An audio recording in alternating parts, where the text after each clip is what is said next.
Բարի լույս սիրելի բարեկամներ, անկասկած ցանկացած մարդ էակ ցանկանում է լինել երջանիկ։ Իսկ ինչ է երջանկությունը։ Ինձ համար երջանկությունը ազատության, առողջության, ընկերների սիրո եւ ընտանիքի առկայությունն է։ Հնդկաստանի առաջնորդ Մահատմա Գանդին բնորոշել է երջանկությունը հետևյալ կերպով. Երջանկությունն այն է, երբ միտքդ, խոսքերդ եւ գործողություններդ ներդաշնակ են։ Իհարկե դուք կարող եք չհամաձայնել այս կարծիքի հետ։ Այդ իսկ պատճառով Ամերիկայի ձայնը դիմել է Միացյալ Նահանգների եւ Հայաստանի Հանրապետության բնակիչների օգնությանը։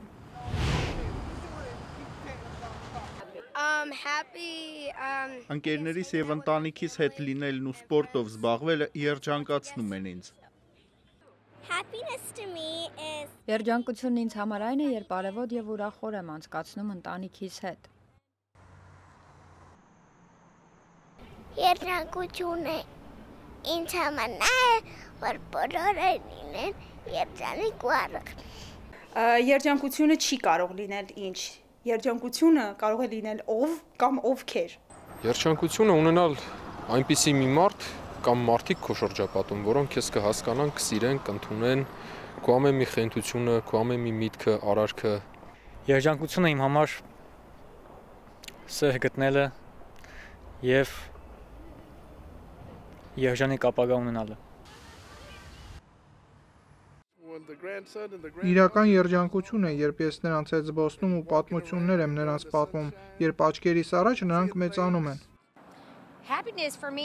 Երջանկությունը ինձ համար այս երկուսն են եւ ամուսինս։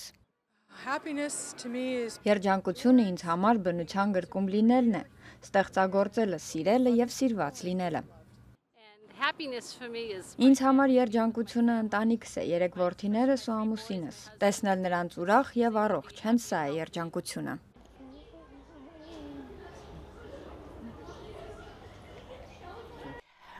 Երջանկությունը ինձ համար, որ խաղաղություն լինի, մարդիկ հոգով, սրտով ներդաշնակ լինեն, իրենց խաղաղության մեջ հոգեկան եւ բոլորը առողջ լինեն եւ ամենակարևորը բոլոր երեխաները, բոլոր բալիկները ունենան երջանիկ մանկություն, լիարժեք երջանիկ մանկություն եւ առողջ լինեն բոլորը։ Ինչպես ասել է ԱՄՆ-ի 16-րդ նախագահ Աբրահամ Լինքոլնը, մարդը կարող է լինել այնքան երջանիկ, որքան կարող է իրեն նվիրել երջանկությանը։ Այսպիսով սիրելիներս, նվիրեք ձեզ երջանկությանը եւ վայելեք այս գեղեցիկ առավոտը։ Ձեզ հետ է Ամերիկայի ձայնը Վաշինգտոնից։